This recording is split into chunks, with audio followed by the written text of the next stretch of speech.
who am I as a human being? Like, why am I here?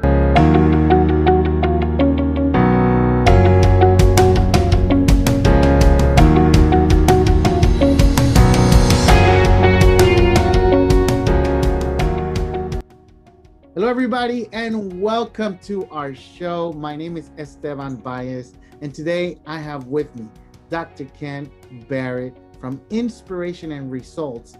And we have an amazing topic for you today. And the topic is about identity. Hey, Dr. Ken. Hey, Esteban. All right. Great to be here.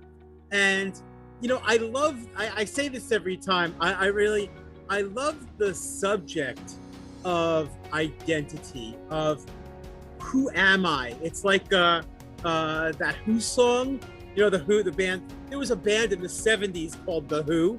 Yeah. And they had a song, Who Are You? And it's actually a great story. It's about Roger Daltrey it's a great song. If you get to listen to it.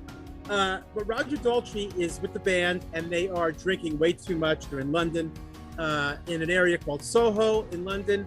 And they meet Johnny Rotten from the Sex Pistols. Okay. And Roger Daltrey's really drunk and he goes up to Johnny Rotten and he starts calling him names and he wants to start a fist fight with him. And Johnny Rotten says, "Oh no, I love your music. Sit down, I want to buy you a drink."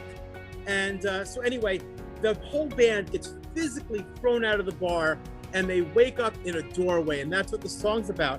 And it's interesting because what I love about that song is it's an inquiry into who am I as a human being? Like, why am I here?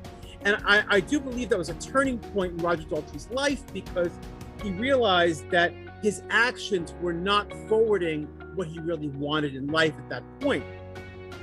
And like a lot of us, we get through to a place in our lives where we question, okay, what am I doing? Mm-hmm. And I find that when people want to make more money, everybody wants to make more money. That's not unique.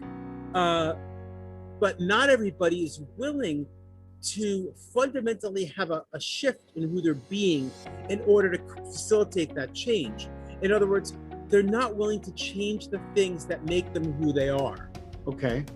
So, it's kind of like, if you change the canvas of a painting, the entire painting changes.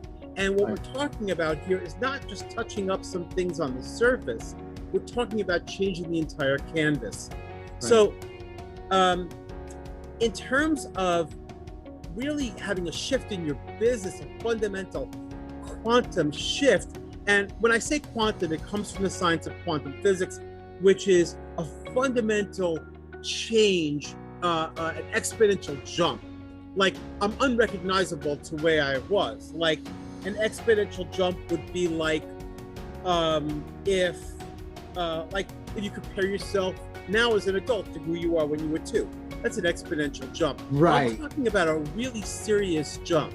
Okay. So I'm going to encourage the listeners to really look and see who they would need to be as a person who's got plenty of money. And it's interesting. I told the story before of the lawyer who's a client of mine, and how no matter what she did, she made money, no matter what she fell into. And I find that typically with people who have money, that it doesn't matter what business they get into. I had a client of mine, he took some time off from Wall Street and he started a limo business and he did very well with it. He started a couple of businesses. No matter what he did, he made money. And so many people want a quick fix. They want the one tip that will set them off, and they want to keep their, and I'm going to use this word loosely, but dysfunctional life. And when I say dysfunctional, it's functioning, but it's not functioning as well as it should. So they want to keep their BS around money, around relationships, around everything, but they want to make more money. That is a working class mindset. And the reason I say it's a working class mindset is because that they can't, they think, if you work for a company and they give you a raise, you could still have your dysfunction, but if you have your own business or you're running a business for a big company, then you don't have the right to that. You have to actually have a change yourself in order to really grow financially. Does that make sense? It does. It makes me think of Jim Rohn when he said, if you win $1 million, you better hurry up and become a millionaire, right? So just because you have money doesn't mean that you are the person that doesn't. A lot of people that win the lottery, they didn't really earn it by becoming, right? They lose it very quickly. So actually, what's interesting about that is there was a special on HBO following lottery winners, and they followed like a dozen lottery winners, and the only one kept the money. Most of them ended up in more debt after they ran out of money. wow. Then, yeah, this one guy lost, he won like $100 million. And he did some crazy things. He was buying houses and all these different stuff and cars, and he became afraid that his family was trying to kill him. Oh, and wow. he ended up, he was a delivery driver before he won the lottery. Mhm. But afterwards, he went back to being a delivery driver, but now he has to live in the back of the place with a hot plate. He literally was homeless. Wow. Yeah, after all that. And, Hill said money given to somebody is more destructive than not having money at all. Wow. We've talked about that.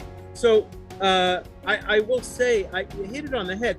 So for those of you listening, it really is fundamentally who you are around money. And you could really start to delve into it. I'm always happy to talk to people about this, about what your subconscious money conversation is, because that'll dictate how much money you have. Does that make sense? It does make a lot of sense. So I heard this phrase once.